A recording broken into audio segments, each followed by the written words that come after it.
Bismillahirrahmanirrahim. Wa idza sa'alaka 'ibadi 'anni fa inni qarib ujibu da'watad da'i idza da'an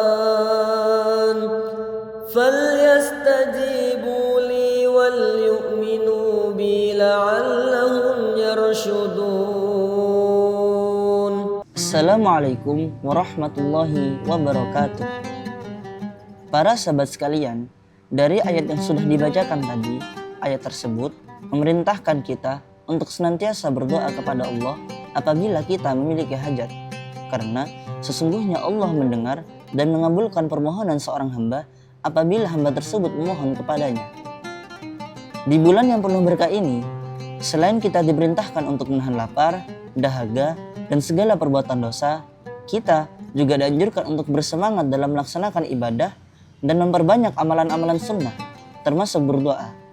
Nabi SAW bersabda, "Ad-du'a'u wal ibadah", yang artinya doa itu adalah ibadah. Dijelaskan dalam kitab Tafsir Al-Khazin bahwa Quran Surah Al-Baqarah ayat 186 itu turun karena ada seorang dari kalangan Yahudi Madinah bertanya kepada Rasulullah.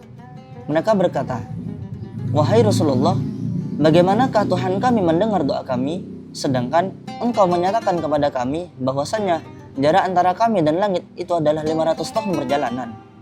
Dan ketebalan langit juga seperti itu. Karena itulah ayat tersebut turun." Namun demikian, mungkin banyak dari kita yang bertanya-tanya, mengapa doa kita tidak segera dikabulkan, padahal kita sudah sering berdoa. Maka, hendaklah kita memikirkan kembali doa apa yang kita panjatkan.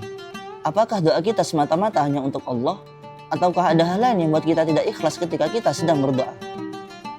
Dalam kitab Tafsir Al-Khazin disebutkan bahwasanya ada beberapa syarat-syarat tertentu yang harus kita lakukan agar doa kita dapat diijabah oleh Allah Subhanahu wa taala.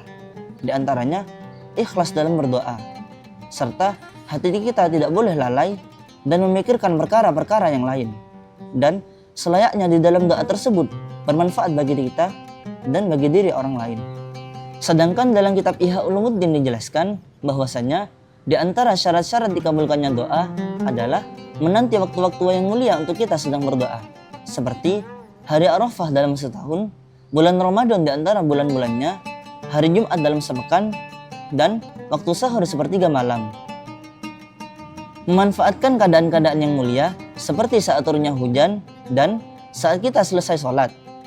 Selain itu, kita dianjurkan menghadap kiblat ketika sedang berdoa, serta menengadahkan kedua tangan kita menghadap langit, dan jangan sampai berdoa dalam keadaan perut yang terlalu kenyang. Lalu saat berdoa, kita harus khusyuk dan harus yakin bahwasanya doa kita dapat dikabulkan oleh Allah. Dan ada yang mengatakan doa kita perlu diulang sebanyak 3 kali. Oleh karenanya, ketika syarat-syarat semua itu telah terpenuhi, pasti doa kita dapat diijabah oleh Allah. Ada kalanya dikabulkan sesuai apa yang kita minta, ada kalanya diganti di hari kiamat kelak, dan ada kalanya juga dihapus dosa-dosa kita. Para sahabat sekalian, dari apa yang saya telah sampaikan tadi, maka marilah kita memperbanyak berdoa kepada Allah, terlebih lagi di bulan suci Ramadan ini. Karena dengan berdoa dan bermunajat kepada Sang Khalik, hati kita menjadi lebih tenang, pikiran menjadi lebih fresh, dan tentunya menjadi sarana buat kita agar lebih dekat kembali kepada Allah. Sekian dari saya, kurang lebihnya mohon maaf. Wassalamualaikum warahmatullahi wabarakatuh.